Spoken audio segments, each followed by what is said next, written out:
ਏਕ ਓੰਕਾਰਾ ਸਤਿਗੁਰੂ तेह प्रसाद सच होय। वाहिगुरु जी की फतेह है विघ्न विनाशन। वाहिगुरु जी की फतेह है विघ्न विनाशन। सतनाम श्री वाहिगुरु साहिब जी।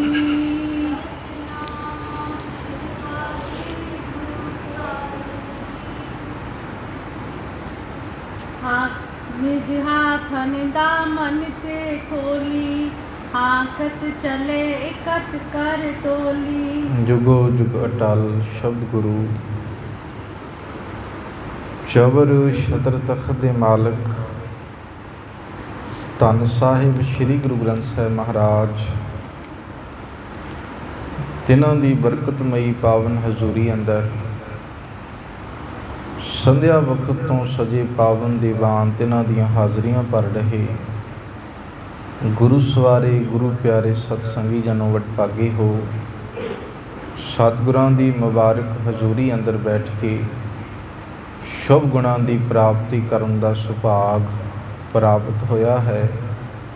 चल रही लड़ीवार श्री गुरु प्रताप सूरजगंज की मुबारक कथा, जिस कथा विच धन गुरु नानक पातशाह महाराज जी दे बाल जीवन दे विच जो कौतक जो मालक जी ने बख्शिशां परोपकार कीते ने, तिन्हां दी विचार अते पाठ आपां सरवण कर रहे हैं। जिवें आप जी ने कल दे दीवाना विच सरवण कीता कि धन गुरु नानक पातशाह महाराज फिर अपने आप नूं एकांत अवस्था विच लै जांदे ने।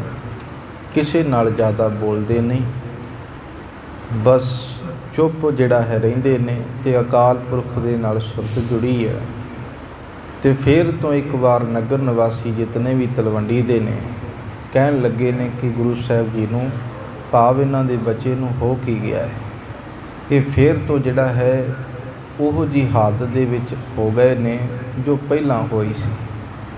तो बाबा मेहता कालू जी ने फिर सोच विचार की है कि बच्चा हुण उम्र भी थोड़ा वड्डी हो गई है, ज़्यादा बच्चा भी नहीं रहा मेरा बालक, क्यों ना इन्हां नूं बाहर भेजा जाए, कोई काम कार करवाया जाए तां जो इन्हां दा मन जिहड़ा है ना वो लगा रहे।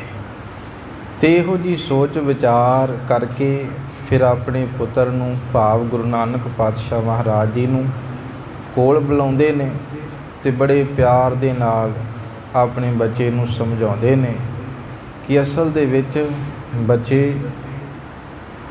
आपां जिहड़ा है हुण कोई काम कार कर लईए, तुसीं भी बाहर जाया करो जिस करके तुहाडा भी मन लगा रहे। तुसीं उदास रहिंदे हो, किसी नाल बोलदे नहीं। ते गुरु साहिब जी ने जदों अपने पिता की गल सुनी है, कहन लगे पिता जी काम दसो की है। कहंदे अपने जिहड़े नौकर रखे हुए ने ना वो काम चंगी तरह नहीं करते, तुसीं उन्हां दे नाल खड़ो, उन्हां दे नाल खलो के जिहड़ा कुछ काम कार करवाओ।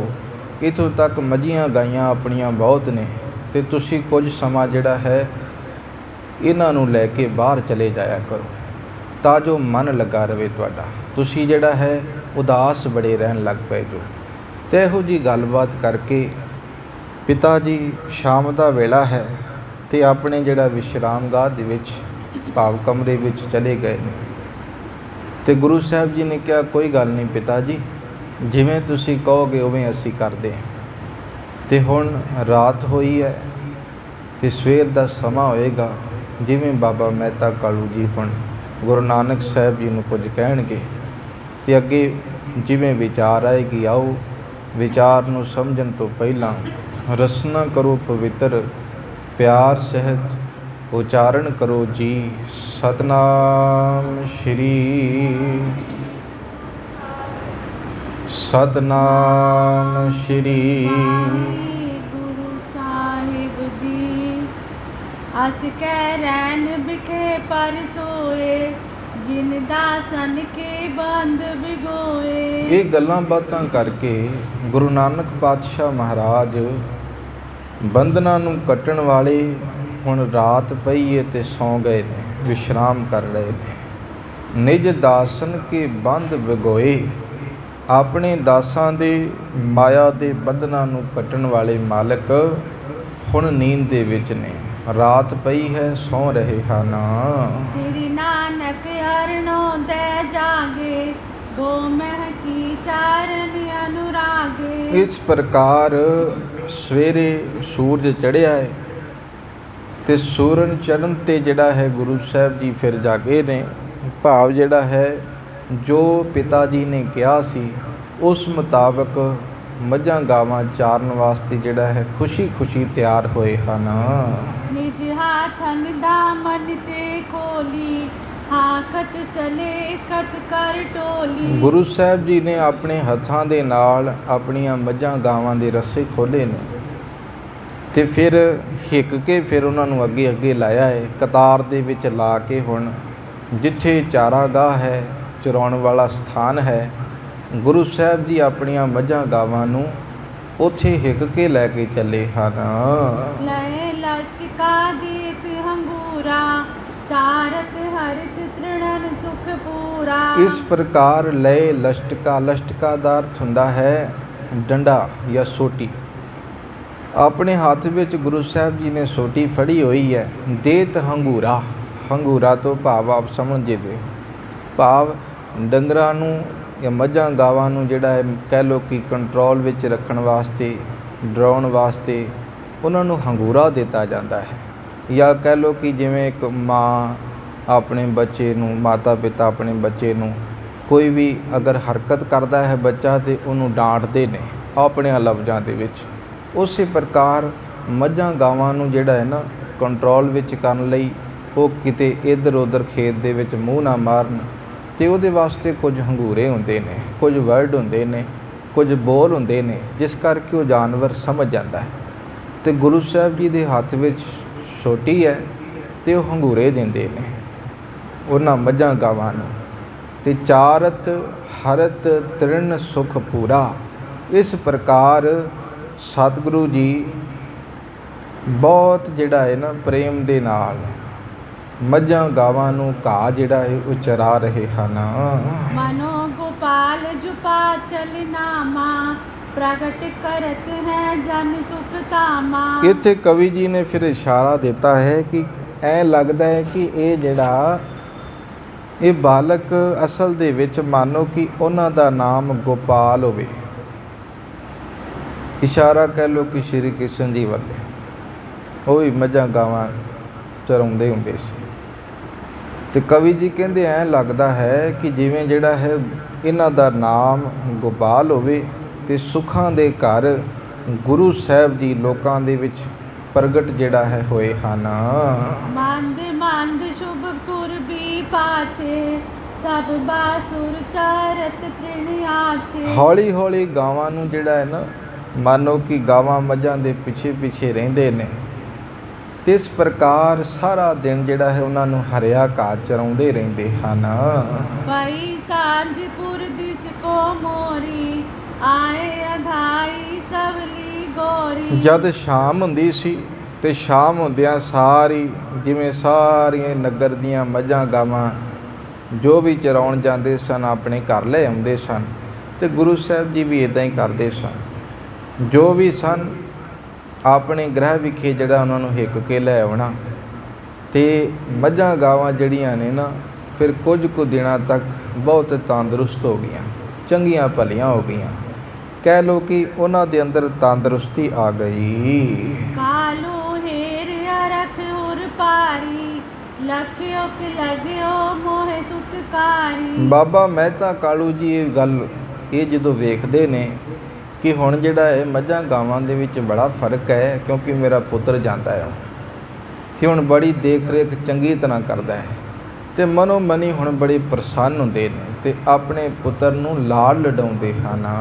ਸਨੇ ਸਨੇ ਪਰਚੈ ਸਭ ਕਾਮੂ, ਤਜੇ ਉਦਾਸੀ ਹਿਤ ਕਰ ਤਾਮੂ। ਤੇ ਸੋਚਦੇ ਨੇ ਕਿ ਚਲੋ ਹੌਲੀ ਹੌਲੀ ਜਿਹੜਾ ਹੈ ਨਾ ਇਹਨਾਂ ਦਾ ਜੋ ਉਦਾਸਪਨ ਹੈ, ਜੋ ਉਦਾਸ ਰਹਿੰਦੇ ਸਨ, ਚੁੱਪ ਰਹਿੰਦੇ ਸਨ, ਹੁਣ ਬਾਹਰ ਨਿਕਲੇ ਨੇ ਤੇ ਕਿਸੇ ਨਾਲ ਗੱਲਾਂ ਬਾਤਾਂ ਕਰਨਗੇ, ਚਲੋ ਇਹਨਾਂ ਦਾ ਮਨ ਲੱਗ ਜਾਏਗਾ। ਤੇ ਬਾਬਾ ਮਹਿਤਾ ਕਾਲੂ ਜੀ ਕਹਿੰਦੇ ਹੌਲੀ ਹੌਲੀ ਸਭ ਕੰਮਾਂ ਵਿੱਚ ਇਹਨਾਂ ਦਾ ਦਿਲ ਲੱਗ ਜਾਏਗਾ। ਤੇ ਤਜੇ ਉਦਾਸੀ ਹਿਤ ਕਰ ਧਾਮੂ, ਤੇ ਉਦਾਸੀ ਨੂੰ ਛੱਡ ਕੇ ਫਿਰ ਘਰ ਨਾਲ ਫਿਰ ਇਹਨਾਂ ਦਾ ਪਿਆਰ ਪੈ ਜਾਏਗਾ, ਇਹ ਪਿਆਰ ਕਰਨ ਲੱਗ ਪੈਣਗੇ ਫਿਰ ਤੋਂ।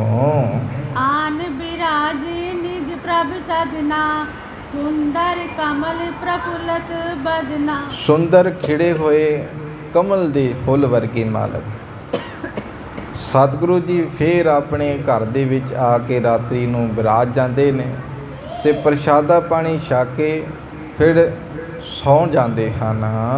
ਤੈ ਪੁਨ ਪਿਓ ਖਾਨ ਕਰ ਅਸਨਾ, ਤੋੜੇ ਪਾਏ ਦੇ ਪਰ ਬਸਨਾ। ਭੋਜਨ ਛਕ ਕੇ ਫਿਰ ਬਾਅਦ ਦੇ ਵਿੱਚ ਦੁੱਧ ਪੀਂਦੇ ਨੇ ਤੇ ਕਵੀ ਜੀ ਕਹਿੰਦੇ ਫਿਰ ਆਪਣੇ ਸਰੀਰ ਤੇ ਕੱਪੜਾ ਲੈ ਕੇ ਸੌਂ ਜਾਂਦੇ ਹਨ। ਕਾਲੂ ਉਠਿਓ ਬੜੀ ਪੁਨ ਸਾਰਾ, ਸੁਣ ਨਾਨਕ ਸੁਖ ਬਚਨ ਉਚਾਰਾ। ਹੁਣ ਸਵੇਰ ਹੋਈ ਹੈ ਤੇ ਬਾਬਾ ਮਹਿਤਾ ਕਾਲੂ ਜੀ ਉੱਠੇ ਨੇ ਤੇ ਉੱਠਦਿਆਂ ਸਾਰੀ ਫਿਰ ਆਪਣੇ ਪੁੱਤਰ ਨੂੰ ਵੀ ਉਠਾਇਆ ਹੈ ਕਿ ਹੇ ਪੁੱਤਰ ਨਾਨਕ ਉਠੋ, ਸਵੇਰ ਹੋ ਗਈ ਹੈ। ਪਿਤਾ ਬੈਨ ਸੁਨ ਕਰ ਜਗ ਸੁਆਮੀ, ਸੁਰ ਵੀ ਖੋਲ ਪਏ ਅਨੁਗਾਮੀ। ਸਤਿਗੁਰੂ ਗੁਰੂ ਨਾਨਕ ਪਾਤਸ਼ਾਹ ਮਹਾਰਾਜ ਆਪਣੇ ਪਿਤਾ ਜੀ ਦੀ ਗੱਲ ਸੁਣ ਕੇ, ਆਵਾਜ਼ ਸੁਣ ਕੇ ਉੱਠ ਪੈਂਦੇ ਨੇ। ਫਿਰ ਤਿਆਰ ਹੋ ਕੇ ਤੇ ਜੋ ਕੰਮ ਪਿਤਾ ਜੀ ਨੇ ਦੱਸਿਆ ਸੀ ਬਾਖੂਬੀ ਚੰਗੀ ਤਰ੍ਹਾਂ ਨਿਭਾ ਰਹੇ ਨੇ। ਮੱਝਾਂ ਗਾਵਾਂ ਨੂੰ ਖੋਲ੍ਹ ਕੇ ਫਿਰ ਜਿਹੜਾ ਹੈ ਉਹਨਾਂ ਦੇ ਮਗਰ ਤੁਰ ਪਏ ਹਨ। ਜਹਾਂ ਖੇਤ ਸੁੰਦਰ ਹਰਿਆਈ, ਬਾਰ ਬਾਰ ਬਾਰੀ ਬਰਿਆਈ। ਅੱਜ ਕੁਝ ਅਚਰਜ ਹੀ ਹੋਇਆ ਕਿ ਇੰਨਾ ਸਮਾਂ ਹੋ ਗਿਆ, ਮੰਨ ਲਓ ਕਿ ਕਾਫੀ ਦਿਨ ਬਤੀਤ ਹੋ ਗਏ। ਗੁਰੂ ਸਾਹਿਬ ਜੀ ਮੱਝਾਂ ਲੈ ਕੇ, ਗਾਵਾਂ ਲੈ ਕੇ ਜਾਂਦੇ ਸਨ, ਪਰ ਅੱਜ ਗੱਲ ਇਹ ਬਣੀ ਕਿ ਇੱਕ ਹਰਿਆ ਭਰਿਆ ਖੇਤ ਹੈ ਫਸਲ ਦੇ ਨਾਲ, ਤੇ ਗੁਰੂ ਸਾਹਿਬ ਜੀ ਨੇ ਸਾਰੀਆਂ ਮੱਝਾਂ ਗਾਵਾਂ ਜਿਹੜੀਆਂ ਨੇ ਨਾ ਆਪਣੀਆਂ ਉਸ ਖੇਤ ਦੇ ਵਿੱਚ ਵਾੜ ਦਿੱਤੀਆਂ। ਕਵੀ ਜੀ ਕਹਿੰਦੇ ਹਰਿਆ ਭਰਿਆ ਖੇਤ ਵੇਖਿਆ ਤੇ ਮਾਲਕ ਨੇ ਆਪਣੀਆਂ ਜੋ ਵੀ ਜਾਨਵਰ ਸਨ, ਮੱਝਾਂ ਗਾਵਾਂ ਸਨ, ਉਸ ਖੇਤ ਦੇ ਵਿੱਚ ਵਾੜ ਦਿੱਤੀਆਂ ਹਨ। ਆਪ ਸੋਏਂਗੇ ਹੋਏ ਸੁਖਾਰੇ, ਖਾਤ ਖੇਤ ਨੈ ਆਨਤ ਪਧਾਰੇ। ਆਪ ਸਤਿਗੁਰੂ ਜੀ ਜਿਹੜਾ ਹੈ ਨਾ ਸੌਂ ਗਏ ਇੱਕ ਪਾਸੇ, ਐਂ ਕਿ ਜਿਵੇਂ ਜਿਹੜਾ ਹੈ ਕਵੀ ਜੀ ਕਹਿੰਦੇ ਵਿਹਲੇ ਹੋ ਕੇ, ਕੋਈ ਫਿਕਰ ਨਹੀਂ। ਇੱਕ ਤੇ ਹੁੰਦਾ ਹੈ ਕਿ ਫਿਕਰ, ਹਾਂ ਕਿ ਮੱਝਾਂ ਹੈ ਕਿਤੇ ਮੂੰਹ ਨਾ ਮਾਰ ਦੇਣ ਕਿਸੇ ਬਗਾਨੇ ਦੇ ਖੇਤ ਦੇ ਵਿੱਚ ਚਰ ਨਾ ਜਾਣ, ਤੇ ਗੁਰੂ ਸਾਹਿਬ ਜੀ ਵਿਹਲੇ ਹੋ ਕੇ ਸੌਂ ਗਏ ਨੇ। ਤੇ ਕਵੀ ਜੀ ਕਹਿੰਦੇ ਖਾਤ ਖੇਤ ਨਹਿ ਅਨਤ ਪਧਾਰੇ। ਮੱਝਾਂ ਗਾਈਆਂ ਜਿਹੜੀਆਂ ਨੇ ਉਸ ਖੇਤ ਵਿੱਚ ਚਰ ਰਹੀਆਂ ਨੇ ਤੇ ਕਿਤੇ ਹੋਰ ਗਈਆਂ ਹੀ ਨਹੀਂ, ਉਹਨਾਂ ਨੂੰ ਖੁਰਾਕ ਮਿਲ ਗਈ ਚੰਗੀ। ਹਰਿਆ ਭਰਿਆ ਖੇਤ ਫਸਲ ਦੇ ਨਾਲ ਜਿਹੜਾ ਹੈ ਉਹ ਭਰਿਆ ਹੋਇਆ ਮਿਲ ਗਿਆ, ਤੇ ਮੱਝਾਂ ਗਾਵਾਂ ਜਿਹੜੀਆਂ ਸਨ ਉਹ ਖੇਤ ਤੋਂ ਬਗੈਰ ਹੋਰ ਕਿਤੇ ਹਿੱਲੀਆਂ ਹੀ ਨਹੀਂ। ਤੇ ਗੁਰੂ ਸਾਹਿਬ ਜੀ ਉੱਥੇ ਵਿਸ਼ਰਾਮ ਕਰਨ ਲੱਗ ਪਏ, ਸੌਂ ਗਏ ਹਨ। ਜਬ ਸਭ ਚਰ ਗਈ ਗੋ ਗੋ ਧੂਮੀ, ਦਿਵਸ ਚਰੇ ਆਇਓ ਵੈ ਭੂਮੀ। ਜਦ ਗਊਆਂ ਖੇਤ ਜਿਹੜੀਆਂ ਨੇ ਨਾ, ਗਊਆਂ ਜਾਂ ਮੱਝਾਂ, ਸੁਰਬੀ ਦਾ ਅਰਥ ਹੁੰਦਾ ਹੈ ਗਾਂ। ਗਾਵਾਂ ਮੱਝਾਂ ਜਿਹੜੀਆਂ ਨੇ ਇਹ ਸਾਰੀ ਖੇਤੀ ਜਿਹੜੀ ਕਣਕ ਦੀ ਸੀ ਹਰੀ ਭਰੀ, ਉਹ ਚਰ ਗਈ। ਤੇ ਜਿਸ ਖੇਤ ਦੇ ਵਿੱਚ ਵੜੀਆਂ ਹੋਈਆਂ ਸਨ ਉਸ ਖੇਤ ਦਾ ਮਾਲਕ ਵੀ ਆ ਗਿਆ। ਗੁਰੂ ਸਾਹਿਬ ਜੀ ਵਿਸ਼ਰਾਮ ਕਰ ਰਹੇ। ਇੱਕ ਪਾਸੇ ਮੱਝਾਂ ਜਿਹੜੀਆਂ ਨੇ, ਗਾਵਾਂ ਜਿਹੜੀਆਂ ਨੇ, ਉਹ ਹਰੀ ਭਰੀ ਕਣਕ ਨੂੰ ਬੜੇ ਜਿਹੜਾ ਪਿਆਰ ਦੇ ਨਾਲ ਕਹਿ ਲਓ ਕਿ ਖਾ ਰਹੀਆਂ ਨੇ। ਜਿਨ੍ਹਾਂ ਨੂੰ ਭੁੱਖ ਹੈ ਉਹ ਜਾਨਵਰ ਜਿਹੜਾ ਹੈ ਉਨੀ ਖੁਰਾਕ ਲੈ ਰਿਹਾ ਹੈ। ਹੋਰ ਕਿਦਾਰ ਸੁਪਿਓ ਹੈਰਾਨਾ, ਕ੍ਰਿਸ਼ਚਾਰੀ ਕਿਨ ਦੀਠ ਮਹਾਨਾ। ਖੇਤ ਦਾ ਮਾਲਕ ਹੁਣ ਗੁੱਸੇ ਦੇ ਵਿੱਚ ਤੇ ਲਾਜ਼ਮੀ ਉਹਨੇ ਆਉਣਾ ਹੀ ਆਉਣਾ, ਪਰ ਇੱਥੇ ਮਾਲਕ ਨੇ ਕੌਤਕ ਵਰਤਾਉਣਾ ਹੈ। ਬਖਸ਼ਿਸ਼ ਕਰਦੇ ਹਾਂ। ਤੇ ਹੁਣ ਇਹ ਗੱਲ ਜਦੋਂ ਵੇਖੀ ਹੈ, ਸਾਹਮਣੇ ਖੇਤ ਦੇ ਵਿੱਚ ਮੱਝਾਂ ਗਾਵਾਂ ਬੜੀਆਂ ਨੇ, ਤੇ ਖੇਤ ਦਾ ਮਾਲਕ ਹੁਣ ਸੋਚਣ ਲੱਗਾ ਹੈ, ਹੈਰਾਨ ਹੋਇਆ ਕਿ ਹੇਰ ਕਿਦਾਰ ਸੁ ਭਇਓ ਹੈਰਾਨਾ। ਤੇ ਕ੍ਰਿਸ਼ੀਚਾਰੀ ਕਿਨ ਢੀਠ ਮਹਾਨਾ। ਕਹਿਣ ਲੱਗੇ ਇਹੋ ਜਿਹਾ ਕਿਹੜਾ ਢੀਠ ਹੈ। ਉਹਦੇ ਲਫ਼ਜ਼ ਨੇ ਕਿਸਾਨ ਦੇ, ਮਾਲਕ ਦੇ। ਤੇ ਲਾਜ਼ਮੀ ਹੈ ਗੁੱਸਾ ਆਉਣਾ ਕਿ ਹਰੀ ਭਰੀ ਫਸਲ ਜਿਹੜੀ ਮਿਹਨਤ ਕੀਤੀ ਹੈ, ਉਹ ਜਿਹੜਾ ਇੱਦਾਂ ਪਸ਼ੂ ਚਰ ਰਹੇ ਹੋ। ਤੇ ਉਹਦੇ ਮੂੰਹ ਦੇ ਵਿੱਚੋਂ ਜਿਹੜਾ ਹੈ ਬੋਲ ਨਿਕਲੇ ਨੇ ਕਿ ਇਹੋ ਜਿਹਾ ਮਹਾਨ ਢੀਠ ਜਿਹੜਾ ਹੈ ਉਹ ਕਿਹੜਾ ਹੈ, ਜਿਹੜਾ ਆਪਣੀਆਂ ਮੱਝਾਂ ਗਾਵਾਂ ਜਿਹੜੀਆਂ ਮੇਰੇ ਖੇਤ ਵਿੱਚ ਵਾੜ ਕੇ ਤੇ ਬਾਅਦ ਕੋਈ ਖਬਰ ਸਾਰ ਨਹੀਂ ਕਿ ਕਿੱਥੇ ਹੈ, ਕਿੱਦਾਂ ਹੈ, ਇਹ ਕੌਣ ਹੈ।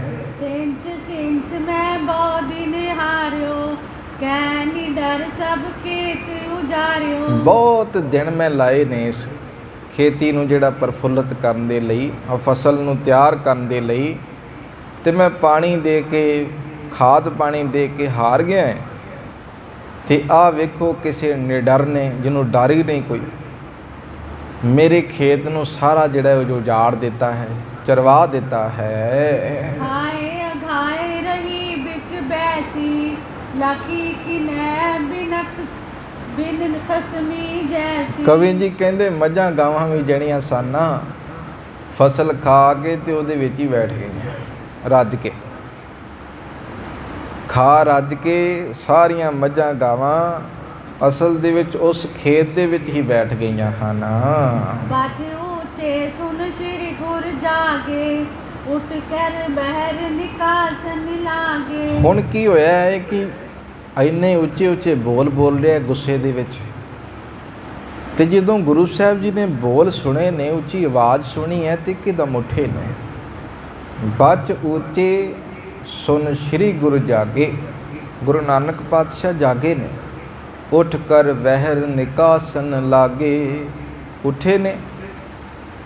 ਤੇ ਜੋ ਮੱਝਾਂ ਗਾਵਾਂ ਸਨ ਉਹਨਾਂ ਨੂੰ ਜਿਹੜਾ ਜੋ ਬੈਠੀਆਂ ਹੋਈਆਂ ਸਨ, ਮਾਲਕ ਜੀ ਉਹਨਾਂ ਨੂੰ ਹਿੱਕਣ ਲੱਗ ਪਏ, ਖੇਤ ਚੋਂ ਬਾਹਰ ਕੱਢਣ ਲੱਗ ਪਏ। ਰਾਹਤ ਕਰਤ ਕ੍ਰੋਧ ਕੈ ਉੱਚੇ, ਜਾਨ ਨ ਦੇਉ ਤੁਮੈ ਕਰ ਸੂਚੇ। ਹੁਣ ਕਿਸਾਨ ਜਿਹੜਾ ਹੈ ਨਾ, ਮਾਲਕ ਖੇਤ ਦਾ, ਉਹ ਬੜਾ ਗੁੱਸੇ ਵਿੱਚ ਹੈ, ਕ੍ਰੋਧ ਦੇ ਵਿੱਚ ਹੈ। ਕਹਿਣ ਲੱਗੇ ਐ ਕਿਵੇਂ ਲੈ ਜਾਓਗੇ ਤੁਸੀਂ, ਮੇਰੀ ਖੇਤੀ ਜਿਹੜੀ ਉਜਾੜੀ ਹੈ, ਫਸਲ ਉਜਾੜੀ, ਉਹਦਾ ਹਜ਼ਾਨਾ ਦਿਓ, ਐਦਾਂ ਨਹੀਂ ਮੈਂ ਲਿਜਾਣ ਦੇਣਾ ਤੁਹਾਨੂੰ। ਗੁੱਸੇ ਦੇ ਵਿੱਚ ਗੁਰੂ ਸਾਹਿਬ ਜੀ ਨੂੰ, ਕਿਉਂਕਿ ਉਹਨਾਂ ਦੀਆਂ ਨਜ਼ਰਾਂ ਵਿੱਚ ਕੇਵਲ ਬਾਲਕ ਹੈ। ਕਿਸਾਨ ਦੀ ਨਜ਼ਰ ਜਿਹੜੀ ਹੈ ਉਹ ਇਹ ਤੱਕ ਰਹੀ ਹੈ ਕਿ ਕੋਈ ਬਾਲਕ ਮੱਝਾਂ ਚਾਰ ਰਿਹਾ ਹੈ। ਕੌਣ?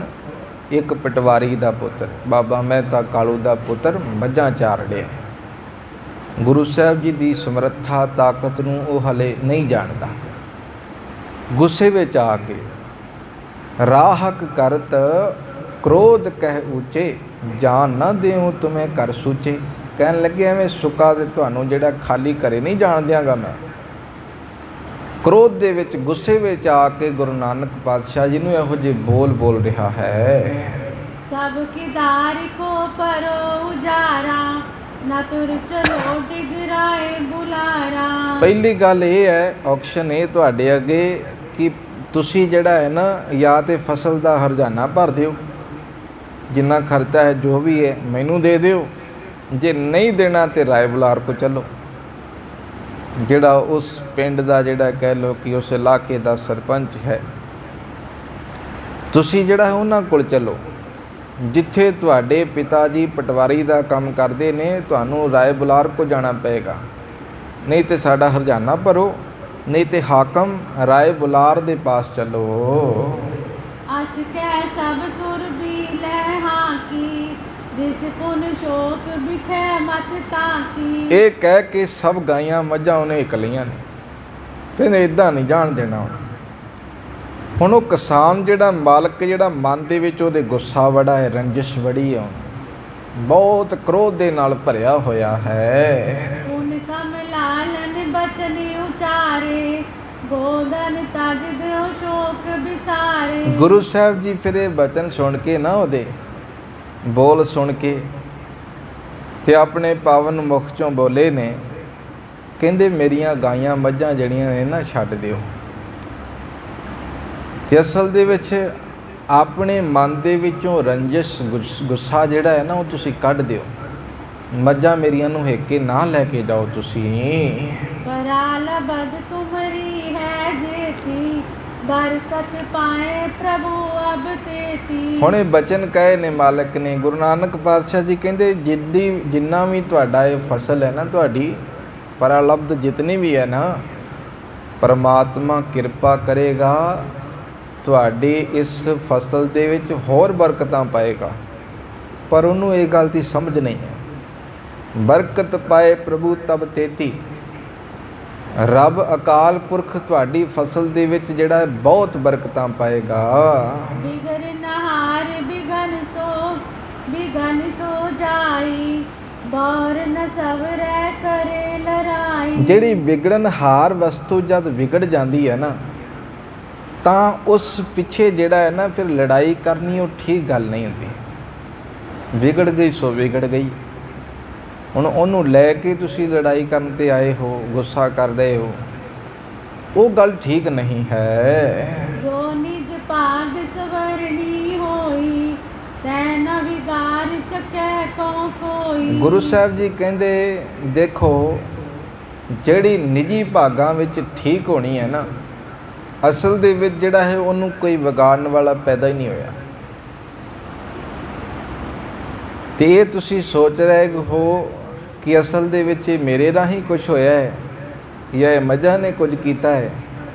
ਤੇ ਜੇ ਤੇ ਜਿਹੜਾ ਹੈ ਤੁਹਾਡੇ ਅੰਦਰ ਵਿਸ਼ਵਾਸ ਨਹੀਂ ਹੈ, ਤੇ ਅਸੀਂ ਤੁਹਾਨੂੰ ਇਹ ਗੱਲ ਕਹਿ ਰਹੇ ਹਾਂ ਕਿ ਰੱਬ ਬਰਕਤਾਂ ਪਾਏਗਾ, ਬਖਸ਼ਿਸ਼ ਕਰੇਗਾ। ਤੁਸੀਂ ਇੱਦਾਂ ਰੰਜਿਸ਼ ਆਪਣੇ ਮਨ ਦੇ ਵਿੱਚੋਂ ਕੱਢ ਦਿਓ। ਜੋ ਤੁਹਾਡੇ ਭਾਗਾਂ ਦੇ ਵਿੱਚ ਹੈ ਉਹਨੂੰ ਕੋਈ ਵੀ ਨਹੀਂ ਵਿਗਾੜ ਸਕਦਾ। जगत नाथ के है सब हाथा, सुनै न कहूँ दुतिया की गाथा। ਇਹ ਸਭ ਕੁਝ ਪਰਮਾਤਮਾ ਦੇ ਹੱਥ ਵਿੱਚ ਹੈ, ਤੇ ਦੂਸਰੇ ਦੀ ਕਹਾਣੀ ਨਾ ਕੋਈ ਸੁਣਦਾ ਹੈ ਤੇ ਨਾ ਕੋਈ ਕਹਿੰਦਾ ਹੈ। तजो तेन अस बिदली जानी, बीती की न बितार कहानी। ਇਸ ਪ੍ਰਕਾਰ ਇਸ ਲਈ ਗਾਈਆਂ ਮੱਝੀਆਂ ਨੂੰ ਜਿਹੜਾ ਹੈ ਨਾ ਛੱਡ ਦਿਓ। ਆ ਜਿਹੜੀ ਬੀਤ ਗਈ ਕਹਾਣੀ ਹੈ ਨਾ, ਹੁਣ ਇਹਨੂੰ ਹੁਣ ਫਰੋਲੋ ਨਾ, ਇਹਨੂੰ ਇੱਥੇ ਹੀ ਰਹਿਣ ਦਿਓ। सुनै न बच बार बहु तेरा, जय कृष्ण को पाशोक कनेरा। ਪਰ ਉਹ ਬਚਨ ਸੁਣ ਨਹੀਂ ਰਿਹਾ। ਹੁਣ ਗੁਰੂ ਸਾਹਿਬ ਜੀ ਦੀਆਂ ਗੱਲਾਂ ਹੁਣ ਸੁਣ ਨਹੀਂ ਰਿਹਾ। ਮਾਲਕ ਜੀ ਜੋ ਕਹਿ ਰਹੇ ਨੇ ਉਸ ਪਾਸੇ ਧਿਆਨ ਨਹੀਂ ਉਹਦਾ। ਬਸ ਉਹਨੂੰ ਹੁਣ ਰੰਜਿਸ਼ ਉਹਦੇ ਮਨ ਦੇ ਵਿੱਚ ਇਹ ਹੈ, ਗੁੱਸਾ ਇਹ ਹੈ ਕਿ ਮੇਰੀ ਫਸਲ ਉਜੜ ਗਈ ਹੈ। ਤੇ ਹੁਣ ਕਿਵੇਂ ਕੀ ਹੋਏਗਾ? ਤੇ ਇਸ ਲਈ ਜਿਹੜਾ ਹੈ ਹੁਣ ਗੁੱਸੇ ਦੇ ਵਿੱਚ ਆ ਕੇ ਇਹੋ ਜਿਹੀਆਂ ਗੱਲਾਂ ਬਾਤਾਂ ਹੋਰ ਗੁਰੂ ਸਾਹਿਬ ਜੀ ਨੂੰ ਕਹਿਣ ਲੱਗਾ। जगरत पहुँचत आवा, राय बुलारू बैठियो जहवा। ਹੁਣ ਝਗੜਦੇ ਜਿਹੜਾ ਹੈ ਨਾ, ਹੁਣ ਕਿਸਾਨ ਬੋਲਦਾ ਹੁਣ ਉੱਥੇ ਆ ਗਿਆ ਹੈ ਜਿੱਥੇ ਰਾਏ ਬੁਲਾਰ ਬੈਠਾ ਸੀ। राहत ऊंचे कीन पुकारी, मोए खेत सब दीन उजारी। ਇਸ ਪ੍ਰਕਾਰ ਕਿਸਾਨ ਨੇ ਉਸ ਖੇਤ ਦੇ ਮਾਲਕ ਨੇ ਉੱਚੀ ਪੁਕਾਰ ਕੀਤੀ ਹੈ ਕਿ ਰਾਏ ਬੁਲਾਰ ਜੀ, ਆ ਇਹਨਾਂ ਨੇ ਜਿਹੜਾ ਹੈ ਨਾ ਮੇਰਾ ਖੇਤ ਉਜਾੜ ਦਿੱਤਾ ਹੈ। तीरथ बोध को धूम सुमेरे, खाए मैं कन आज सवेरे। ਕਣਕ ਦੇ ਇੱਕ ਲੰਮੇ ਚੌੜੇ ਖੇਤ ਨੂੰ ਮੇਰੇ ਨੂੰ ਨਾ ਇਹਨਾਂ ਦੀਆਂ ਮੱਝੀਆਂ ਗਾਈਆਂ ਨੇ ਸਵੇਰੇ ਚਰ ਲਿਆ ਹੈ, ਬਰਬਾਦ ਕਰ ਦਿੱਤਾ ਹੈ। तात ताए जो तव पटवारी, करत हकूमत सुरत विसारी। ਇਹਨਾਂ ਦਾ ਪਿਤਾ ਜਿਹੜਾ ਤੁਹਾਡਾ ਪਟਵਾਰੀ ਹੈ, ਤੁਹਾਡੇ ਅਧੀਨ ਕੰਮ ਕਰਦਾ ਹੈ ਉਹ, ਤੇ ਉਹ ਆਪਣੀ ਹਕੂਮਤ ਜਿਹੜੀ ਹੈ ਨਾ ਚਲਾ ਰਿਹਾ ਹੈ। ਇਸ ਲਈ ਜਿਹੜਾ ਹੈ ਉਹ ਸਮਝਦਾ ਹੈ ਕਿ ਹਾਂ ਤੁਸੀਂ ਜਿਹੜਾ ਉਹਨੂੰ ਕੁਝ ਨਹੀਂ ਕਹੋਗੇ। ਤੇ ਉਹਨਾਂ ਦਾ ਪੁੱਤਰ ਵੇਖੋ ਮੇਰੇ ਖੇਤ ਨੂੰ ਸਾਰੇ ਨੂੰ ਉਜਾੜ ਦਿੱਤਾ ਹੈ। करो तपावस भूपत मेरो, ना तुर उजरै नगर सुतेरो। ਇਸ ਲਈ ਜਿਹੜਾ ਹੈ ਮੇਰੇ ਨਾਲ ਤੁਸੀਂ ਨਿਆਂ ਕਰੋ, ਨਹੀਂ ਤਾਂ ਮੇਰਾ ਸਾਰਾ ਨਗਰ ਜਿਹੜਾ ਹੈ ਨਾ ਉਹ ਉਜੜ ਜਾਣਾ ਹੈ।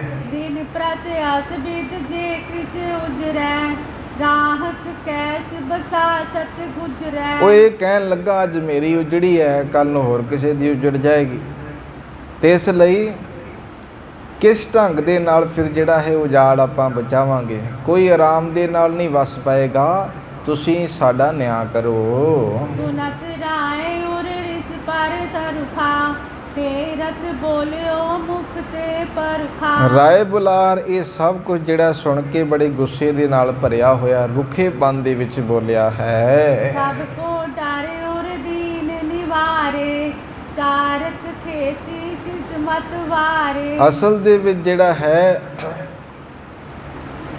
ਰਾਏ ਬੁਲਾਰ ਨੇ ਬੜੇ ਕਠੋਰ ਸ਼ਬਦਾਂ ਦੇ ਵਿੱਚ ਬੋਲਿਆ ਕਿ ਗਰੀਬੀ ਨੂੰ ਦੂਰ ਕਰਨ ਵਾਲੇ ਤੋਂ ਸਾਰੇ ਦਿਲ ਵਿੱਚ ਜਿਹੜਾ ਹੈ ਉਹ ਡਰਦੇ ਨੇ। ਕੀ ਇਹ ਬੱਚੇ ਨੇ ਜਿਹੜਾ ਹੈ ਖੇਤੀ ਜਾਰੀ ਹੈ? ਪੁੱਛਣ ਲੱਗੇ ਹੁਣ ਕਿ ਕਿਸੇ ਨੇ ਵੇਖਿਆ ਹੈ, ਇਹਨਾਂ ਤੋਂ ਇਲਾਵਾ ਕੋਈ ਦੱਸ ਸਕਦਾ ਹੈ ਕਿ ਇਸ ਬੱਚੇ ਦੇ ਰਾਹੀਂ ਹੀ ਇਹ ਜਿਹੜਾ ਹੈ ਖੇਤੀ ਉਜੜੀ ਹੈ, ਇਹਨਾਂ ਦੇ ਪਸ਼ੂਆਂ ਨੇ ਖੇਤੀ ਉਜਾੜੀ ਹੈ। ਪੁਨ ਪ੍ਰੀਤੀ ਅਨ ਸੰਗ ਬਚਨ ਬਖਾਨਾ, ਅੰਗਰੇਜ਼ ਬਾਰਕ ਮਸਤਾਨਾ।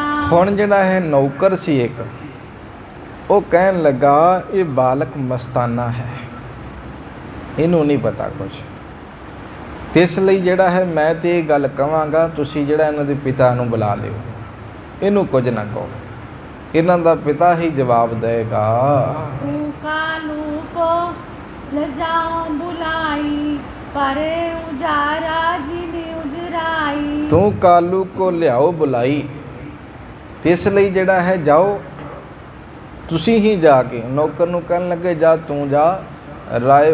ਰਾਏ ਬੁਲਾਰ ਨੇ ਜਿਹੜਾ ਹੈ ਮੈਂ ਤਾਂ ਕਾਲੂ ਜੀ ਨੂੰ ਸੱਦਿਆ, ਇਹ ਤੂੰ ਕਹਿਣਾ ਹੈ ਜਾ ਕੇ, ਤੇ ਛੇਤੀ ਦੇ ਨਾਲ ਉਹਨਾਂ ਨੂੰ ਬੁਲਾ ਕੇ ਲੈ ਆਓ। ਗਇਓ ਬੇਗ ਕਾਲੂ ਆਹੂ ਤਾ, ਚਲੋ ਪੂਤ ਕੀ ਪਿਕ ਕਰ ਤੂਤਾ। ਹੁਣ ਨੌਕਰ ਕੀ ਕਹਿੰਦਾ, ਕਿਉਂਕਿ ਉਹਨੂੰ ਵੀ ਉਹ ਵੀ ਬੇਸਮਝ ਹੈ ਗੱਲਾਂ, ਉਹ ਵੀ ਸਮਝਦਾ ਕਿ ਇਹ ਤੇ ਬੱਚਾ ਹੈ, ਉਹਨੇ ਇਹ ਵੀ ਗੱਲ ਕਹਿ ਦਿੱਤੀ ਹੈ ਤੇ ਮਸਤਾਨਾ ਹੈ, ਇਹਨੂੰ ਕੁਝ ਪਤਾ ਨਹੀਂ ਹੈ।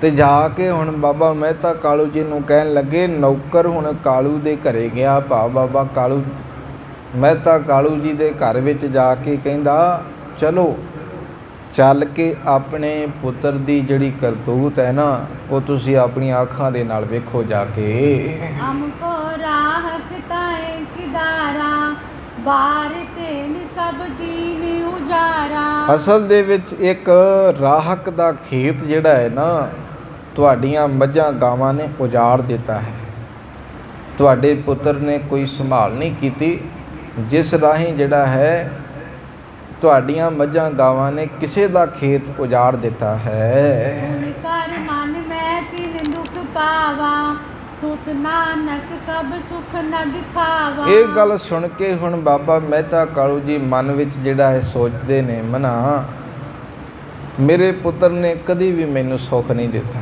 ਜਿੱਥੇ ਵੀ ਮੈਂ ਭੇਜਿਆ ਹੈ ਜੋ ਵੀ ਹੈ, ਕਿਉਂਕਿ ਉਹ ਦੁਨਿਆਵੀ ਤੌਰ ਤੇ ਸੋਚ ਰਹੇ ਨੇ। ਪੜ੍ਹਨ ਭੇਜਿਆ, ਉੱਥੇ ਵੀ ਪਾਂਦੇ ਵੀ ਹੱਥ ਜੋੜ ਗਏ, ਮੌਲਵੀ ਵੀ ਹੱਥ ਜੋੜ ਗਏ, ਤੇ ਇੱਥੋਂ ਤੱਕ ਜਿਹੜਾ ਹੈ ਸੰਸਕ੍ਰਿਤ ਦਾ ਵਿਦਵਾਨ ਵੀ ਹੱਥ ਜੋੜੇਗਾ। ਤੇ ਹੁਣ ਜਿਹੜਾ ਇਹ ਜੇ ਬਾਹਰ ਭੇਜਿਆ ਤੇ ਬਾਹਰ ਵੀ ਜਿਹੜਾ ਕੋਈ ਸੁੱਖ ਨਹੀਂ ਹੈ, ਉੱਥੋਂ ਵੀ ਕੋਈ ਨਾ ਕੋਈ ਕੰਪਲੇਂਟ ਆ ਗਈ ਹੈ, ਉੱਥੋਂ ਵੀ ਕੋਈ ਨਾ ਕੋਈ ਜਿਹੜਾ ਹੈ ਨਾ ਕਿਸੇ ਨੇ ਗੁਰੂ ਸਾਹਿਬ ਜੀ ਦੇ ਪ੍ਰਤੀ ਕਹਿ ਲਓ ਕਿ ਪਿਤਾ ਜੀ ਸੋਚ ਰਹੇ ਨੇ ਮੇਰੇ ਪੁੱਤਰ ਦੇ ਪ੍ਰਤੀ ਜਿਹੜਾ ਕਿਸੇ ਨੇ ਸ਼ਿਕਾਇਤ ਕੀਤੀ ਹੈ। ਸੰਗ ਪਹੁੰਚਤ ਪਾਤਹਿਵਾ, ਰਾਏ ਨਿਕਟ ਸ਼੍ਰੀ ਨਾਨਕ ਜੇਵਾ। ਹੁਣ ਗੱਲਾਂ ਬਾਤਾਂ ਕਰਦਿਆਂ ਹੋਏ ਨੌਕਰ ਦੇ ਨਾਲ ਫਿਰ ਉੱਥੇ ਪਹੁੰਚੇ ਨੇ ਜਿੱਥੇ ਰਾਏ ਬੁਲਾਰ ਦੇ ਕੋਲ ਗੁਰੂ ਨਾਨਕ ਸਾਹਿਬ ਜੀ ਖਲੋਤੇ ਹਨ। ਸਿੱਧ ਬੁਲਾਰ ਕੇ ਵਾਕ ਕਟੋਰਾ, ਸੁਨ ਕਾਲੂ ਤੁਝ ਬੈਨੇ ਥੋਰਾ। ਰਾਏ ਬੁਲਾਰ ਨੇ ਵੇਖ ਕੇ ਬੜੇ ਕਠੋਰ ਸ਼ਬਦ ਬੋਲੇ ਨੇ ਬਾਬਾ ਮਹਿਤਾ ਕਾਲੂ ਜੀ ਨੂੰ। ਕਹਿੰਦੇ ਕਾਲੂ ਕੀ ਗੱਲ, ਤੈਨੂੰ ਡਰ ਨਹੀਂ ਕੋਈ? ਕਿਸ ਕਿਸਮ ਕਿਹਦੀ ਘਾਟ ਹੈ ਤੈਨੂੰ ਦੱਸ? ਕੋਈ ਪੈਸੇ ਦੀ ਘਾਟ ਹੈ ਕਿ ਆਪਣੇ ਨੌਕਰ ਨੂੰ ਜਿਹੜਾ ਛੱਡ ਕੇ ਤੂੰ ਆਪਣੇ ਪੁੱਤਰ ਨੂੰ ਭੇਜ ਰਿਹਾ ਮੱਝਾਂ ਗਾਵਾਂ ਜਿਹੜਾ ਚਰਾਉਣ ਵਾਸਤੇ? ਕਿਸ ਗੱਲ ਦੀ ਘਾਟ ਹੈ ਤੈਨੂੰ? ਗੋਚਾਰਨ ਕੋ ਸੁਤ ਮਸਤਾਨਾ, ਭੇਜਿਓ ਜਿਨ ਸਭ ਖੇਤ ਚਰਾਨਾ। ਆਪਣੇ ਮੱਝਾਂ ਗਾਵਾਂ ਨੂੰ, ਜਾਨਵਰਾਂ ਨੂੰ ਚਰਾਉਣ ਵਾਸਤੇ ਆਪਣੇ ਮਸਤਾਨੇ ਪੁੱਤਰ ਨੂੰ ਭੇਜਿਆ ਤੂੰ। ਤੇ ਇਸ ਲਈ ਜਿਹੜਾ ਹੈ ਇਹਨੇ ਧਿਆਨ ਨਹੀਂ ਦਿੱਤਾ ਤੇ ਕਿਸਾਨ ਦਾ ਸਾਰਾ ਖੇਤ ਜਿਹੜਾ ਹੈ ਨਾ ਤੁਹਾਡੀਆਂ ਮੱਝਾਂ ਗਾਵਾਂ ਚਰ ਗਈਆਂ ਹਨ। ਇਹ ਜੋ ਕਰਮ ਨਿਭੇ ਕਿਉਂ ਕਰਕੇ, ਗੋਧਨ ਲਿਓ ਉਜਾਰਾ ਭਰ ਕੇ। ਇਸ ਲਈ ਜਿਹੜਾ ਹੈ ਤੁਹਾਡੇ ਇਹ ਕਰਮ ਦੇ ਨਾਲ ਜਿਹੜਾ ਹੈ ਨਾ, ਇਸ ਕਰਮ ਨਾਲ ਕਿਵੇਂ ਜਿਹੜਾ ਨਿਭਾ ਹੋ ਸਕਦਾ ਹੈ? ਕਹਿ ਲਓ ਕਿ ਹੁਣ ਕੀ ਹੋ ਸਕਦਾ ਹੈ ਦੱਸੋ? ਜੋ ਇਹਨਾਂ ਦੀ ਤੁਸੀਂ ਕਣਕ ਬਰਬਾਦ ਕੀਤੀ, ਫਸਲ ਬਰਬਾਦ ਕੀਤੀ ਹੈ, ਉਹ ਕਿਵੇਂ ਜਿਹੜਾ ਤੁਸੀਂ ਇਹਨਾਂ ਦਾ ਉਜਾੜਾ ਕੀਤਾ ਹੋਇਆ ਭਰੋਗੇ? ਕੀ ਕਰੋਗੇ? ਅੱਜ ਸੁਣ ਕਰ ਸ਼੍ਰੀ ਨਾਨਕ ਬਾਣੀ, ਬੋਲੇ ਕਲਾਵਾਨ ਗੁਰਖਾਨੀ। ਮਾਲਕ ਜੀ ਸੁਣ ਰਹੇ ਸਨ ਸਭ ਕੁਝ। ਤੇ ਜਿਵੇਂ ਹੁਣ ਪਿਤਾ ਜੀ ਆਏ ਨੇ, ਪਿਤਾ ਜੀ ਨੂੰ ਵੀ ਕਠੋਰ ਸ਼ਬਦ ਜਦੋਂ ਬੋਲੇ ਨੇ, ਫਿਰ ਗੁਰੂ ਨਾਨਕ ਸਾਹਿਬ ਜੀ ਨੇ ਬੋਲੇ। ਮਾਲਕ ਜੀ ਹੁਣ ਬੋਲਣ ਲੱਗੇ ਹਨ। ਵਿਗਨ ਨ ਖੇਤੀ ਮੈਂ ਕਿਨ ਕੀਨਾ, ਤੁਮ ਕਸ ਚਾਹੋ ਉਜਾਰਾ ਲੀਨਾ। ਰਾਏ ਬੁਲਾਰ ਜੀ, ਤੁਸੀਂ ਬੋਲਣ ਨੂੰ ਤੇ ਬੜਾ ਕੁਝ ਬੋਲ ਦਿੱਤਾ ਹੈ, ਤੇ ਸਾਨੂੰ ਦੱਸੋ ਤੇ ਸਾਡਾ ਕਸੂਰ ਕੀ ਹੈ? ਮੱਝਾਂ ਨੇ ਖੇਤੀ ਦਾ ਕੋਈ ਨੁਕਸਾਨ ਨਹੀਂ ਕੀਤਾ, ਤੁਸੀਂ ਸਾਡੇ ਤੋਂ ਉਜਾੜਾ ਕਿਵੇਂ ਜਿਹੜਾ ਲੈ ਸਕਦੇ ਜੋ? ਕਿਵੇਂ ਜਿਹੜਾ ਹਰਜਾਨਾ ਲੈ ਸਕਦੇ ਜੋ, ਜਦੋਂ ਨੁਕਸਾਨ ਨਹੀਂ ਕੋਈ ਹੋਇਆ? ਜਿਸ ਚੀਜ਼ ਦਾ ਨੁਕਸਾਨ ਨਾ ਹੋਇਆ ਹੋਵੇ ਉਹਦਾ ਜਿਹੜਾ ਹੈ ਹਰਜਾਨਾ ਫਿਰ ਕਿਵੇਂ ਅਸੀਂ ਦੇ ਸਕਦੇ ਹਾਂ? ਇਕ ਨਾ ਖੇਤ ਕੋ ਪਾਤ ਨੀ ਪਾਤੇ, ਬਾਦ ਬਦਤ ਤੁਮ ਬੈਨਰ ਸਾਤੇ। ਖੇਤ ਦਾ ਇੱਕ ਵੀ ਪਤਾ ਨਹੀਂ ਅਸਲ ਦੇ ਵਿੱਚ ਬਰਬਾਦ ਹੋਇਆ। ਇਹ ਤੇ ਕਹਿ ਰਹੇ ਨੇ ਸਾਰਾ ਖੇਤ ਉਜਾੜ ਦਿੱਤਾ ਹੈ, ਤੇ ਮੈਂ ਕਹਿੰਦਾ ਇੱਕ ਪੱਤਾ ਵੀ ਜਿਹੜਾ ਹੈ ਨਾ, ਉਹ ਵੀ ਉਹਦਾ ਵੀ ਨੁਕਸਾਨ ਨਹੀਂ ਹੋਇਆ। ਤੇ ਇਸ ਲਈ ਤੁਸੀਂ ਗੁੱਸੇ ਦੇ ਵਿੱਚ ਇਹੋ ਜਿਹੇ ਬਚਨ ਬੋਲ ਰਹੇ ਜੋ, ਇਹ ਵਿਅਰਥ ਹੈ, ਚੰਗੀ ਗੱਲ ਨਹੀਂ ਹੈ। ਜੇ ਕ੍ਰਿਤ ਖਾਈ ਮਹਿਕ ਨ ਦੇਨਾ, ਤੋ ਤਮ ਲਿਓ ਚਾਹੋ ਜੋ ਲੈਨਾ। ਇਸ ਲਈ ਜਿਹੜਾ ਹੈ ਨਾ, ਜੇ ਮੱਝਾਂ ਗਾਈਆਂ ਨੇ ਖੇਤੀ ਖਾਧੀ ਹੋਵੇ ਨਾ, ਤੇ ਤੁਸੀਂ ਆਪਣੀ ਮਰਜ਼ੀ ਦਾ ਹਰਜਾਨਾ ਸਾਡੇ ਤੋਂ ਲੈ ਲਿਓ, ਅਸੀਂ ਦੇਣ ਨੂੰ ਤਿਆਰ ਹਾਂ। ਪਰ ਤੁਸੀਂ ਐਵੇਂ ਗੱਲਾਂ ਕਰੀ ਜਾ ਰਹੇ ਜੋ ਠੀਕ ਨਹੀਂ ਹੈ। ਸਾਡੀਆਂ ਮੱਝਾਂ ਗਾਵਾਂ ਨੇ ਕੋਈ ਉਜਾੜਾ ਨਹੀਂ ਕੀਤਾ।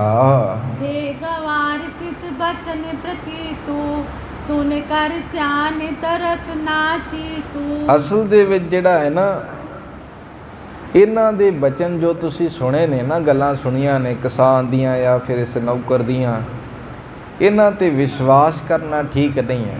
ਇੱਦਾਂ ਕਰੋ, ਤੁਸੀਂ ਕਿਸੇ ਸਿਆਣੇ ਨੂੰ ਭੇਜ ਲਓ, ਜਿਹੜੀ ਖੇਤੀ ਇਹ ਕਹਿੰਦੇ ਨੇ ਕਿ ਉਜਾੜੀ ਹੈ, ਉਹ ਵੇਖ ਕੇ ਆਓ ਉਹ ਖੇਤੀ ਉਜੜੀ ਹੈ ਕਿ ਨਹੀਂ ਉਜੜੀ ਹੈ। ਉਨ ਬੋਲਿਓ ਸੁਨ ਕਰ ਕ੍ਰਿਤਕਾਰਾ, ਸਾਬਤ ਏਕ ਨ ਕੋਨ ਕਿਦਾਰਾ। ਇਸ ਲਈ ਜਿਹੜਾ ਹੈ ਇਹ ਸੁਣ ਕੇ ਹੁਣ ਖੇਤੀ ਵਾਲਾ, ਉਹ ਮਾਲਕ ਜਿਹੜਾ ਹੈ ਨਾ, ਜਿਹਦੀ ਉਜੜੀ ਸੀ, ਉਹ ਬੋਲਿਆ, ਕਹਿੰਦਾ ਮੇਰੀ ਖੇਤੀ ਦਾ ਇੱਕ ਵੀ ਪਤਾ ਨਹੀਂ ਬਚਿਆ। ਇਹ ਕਹਿ ਰਹੇ ਕੁਝ ਹੋਇਆ ਹੀ ਨਹੀਂ, ਮੈਂ ਕਹਿੰਦਾ ਕੁਝ ਨਹੀਂ ਬਚਿਆ। ਵਠਵੋ ਮਾਨਵ ਹੀਰੇ ਤਾਸੂ, ਮੈਨੇ ਕਹੋ ਪੂਰ ਤੁਮ ਪਾਸੂ। ਚਲੋ ਜੇਕਰ ਤੁਸੀਂ ਮੰਨਦੇ ਹੋ ਮੈਂ ਝੂਠ ਬੋਲਦਾ, ਕਿਸੇ ਨੂੰ ਤੁਸੀਂ ਭੇਜ ਦਿਓ, ਆਪ ਹੀ ਭੇਜ ਦਿਓ।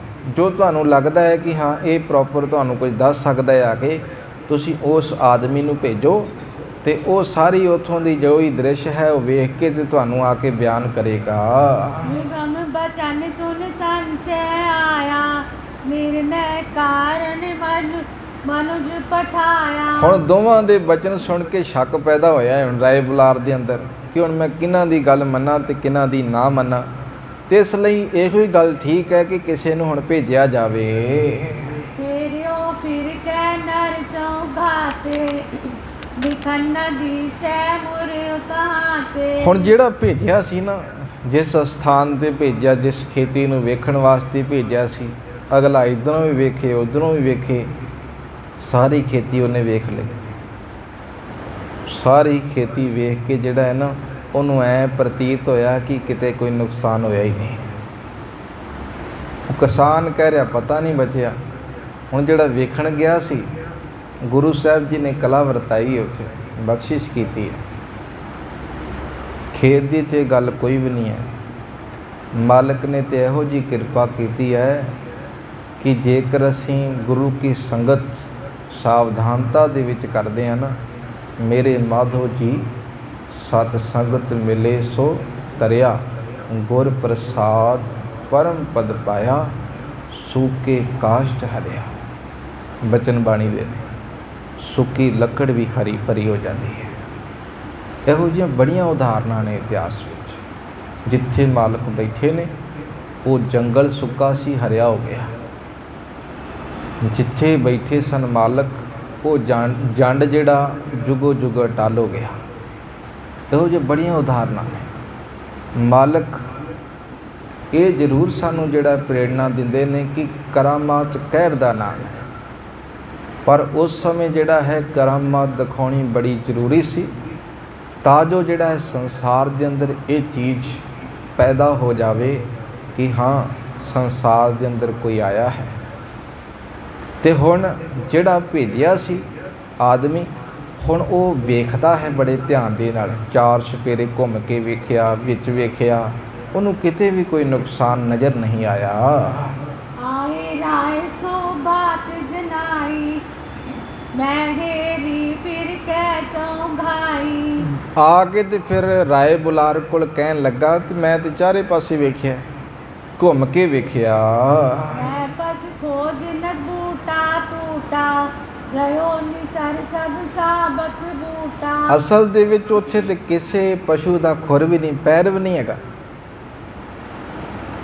ਇਹ ਤੇ ਕਹਿੰਦਾ ਖੇਤੀ ਕੋਈ ਬਚੀ ਨਹੀਂ ਹੈ, ਮੈਂ ਵੇਖ ਕੇ ਆਇਆ ਉਹ 'ਚ ਪਤਾ ਵੀ ਕੋਈ ਜਿਹੜਾ ਟੁੱਟਾ ਨਹੀਂ। ਉਹ ਕਹਿੰਦਾ ਉੱਥੇ ਤੇ ਕਿਸੇ ਪਸ਼ੂ ਦਾ ਖੋਜ ਵੀ ਨਹੀਂ ਹੈ, ਕੋਈ ਪੈਰ ਵੀ ਨਹੀਂ ਹੈ, ਕੋਈ ਬੂਟਾ ਵੀ ਨਹੀਂ ਟੁੱਟਾ। ਖੇਤ ਸਾਬਤ ਬੂਟਿਆਂ ਦੇ ਨਾਲ ਜਿਹੜਾ ਹੈ ਉੱਥੇ ਲਹਿਲਹਾ ਰਿਹਾ ਹੈ। ਉੱਥੇ ਜਿਹੜਾ ਹੈ ਫਸਲ ਹਰੀ ਭਰੀ ਦਿਖ ਰਹੀ ਹੈ। ਚਾਹੂੰ ਔਰ ਕਿਤ ਬਾਰ ਨ ਤੋਰੀ, ਹਰੀ ਖਰੀ ਬੂਝਰੀ ਸੁਜੋਰੀ। ਚਾਰੇ ਪਾਸੇ ਕੋਈ ਜਿਹੜਾ ਵਾੜ ਨਹੀਂ ਟੁੱਟੀ, ਕੋਈ ਅਸਲ ਦੇ ਵਿੱਚ ਜੋ ਹਰੀ ਭਰੀ ਖੇਤੀ ਹੈ ਉੱਦਾਂ ਹੀ ਜੁੜੀ ਹੈ। ਐ ਜਿਹੜਾ ਹੈ ਮਾਨੋ ਕਿ ਬਹੁਤ ਸੁੰਦਰ ਲੱਗ ਰਹੀ ਹੈ। ਰਾਹਤ ਝੂਠ ਦੇਖ ਦੁਹਾਈ, ਉਚਿਤ ਦੰਡ ਇਹ ਹੈ ਨਰ ਰਾਈ। ਹੁਣ ਅਸਲ ਦੇ ਵਿੱਚ ਇਹ ਜਿਹੜਾ ਰਾਹਕ ਹੈ ਨਾ, ਜਿਹੜਾ ਖੇਤੀ ਦਾ ਮਾਲਕ ਹੈ, ਝੂਠੀ ਦਵਾਈ ਦੇ ਰਿਹਾ, ਕੋਈ ਨੁਕਸਾਨ ਨਹੀਂ ਹੋਇਆ। ਤੇ ਮੈਂ ਤੇ ਇਹ ਕਹਿੰਦਾ ਕਿ ਇਹਨੂੰ ਦੰਡ ਦਿੱਤਾ ਜਾਵੇ, ਇਹਨੂੰ ਸਜ਼ਾ ਦਿੱਤੀ ਜਾਵੇ ਜੋ ਇਹਨੇ ਝੂਠੀ ਦਵਾਈ ਆ ਕੇ ਦਿੱਤੀ ਹੈ।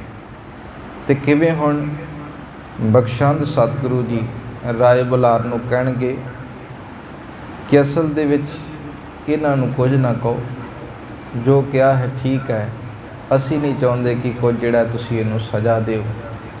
ਕਿਵੇਂ ਫਿਰ ਗੱਲਾਂ ਬਾਤਾਂ ਅੱਗੇ ਰਾਏ ਬੁਲਾਰ ਜੀ ਕਰਨਗੇ। ਤੇ ਅਗਲੇਰਾ ਜਿਹੜਾ ਅਧਿਆਏ ਹੈ ਤੇ ਉਹਦੇ ਵਿੱਚ ਰਾਏ ਬੁਲਾਰ ਨੂੰ ਫਿਰ ਵਿਸ਼ਵਾਸ ਉਦੋਂ ਹੋਏਗਾ ਜਦੋਂ ਗੁਰੂ ਨਾਨਕ ਪਾਤਸ਼ਾਹ ਮਹਾਰਾਜ ਵਿਸ਼ਰਾਮ ਕਰ ਰਹੇ ਹੋਣਗੇ ਤੇ ਸੱਪ ਉੱਤੋਂ ਛਾਂ ਕਰ ਰਿਹਾ ਹੋਏਗਾ।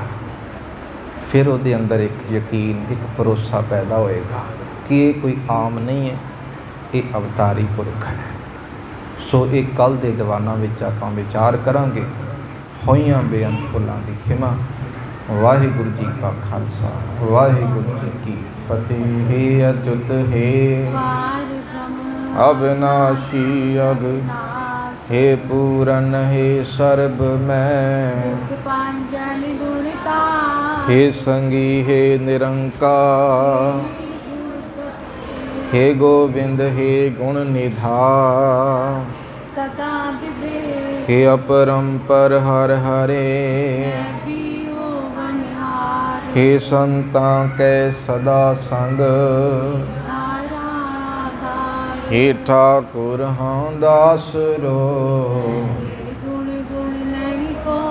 ਨਾਨਕ ਦੀਜੈ ਨਾਮ ਦਾ, ਆਏ ਪ੍ਰਭ ਸ਼ਰਨਾਗਤੀ, ਏਕ ਅਖਰ ਹਰ ਮਨ ਬਸਤ, ਆਏ ਪ੍ਰਭ ਸ਼ਰਨਾਗਤੀ, ਏਕ ਅਖਰ ਹਰ ਮਨ ਬਸਤ। ਨਾਨਕ ਹੋਤ ਨਿਵਾਸ। ਵਾਹਿਗੁਰੂ ਜੀ ਕਾ ਖਾਲਸਾ ਵਾਹਿਗੁਰੂ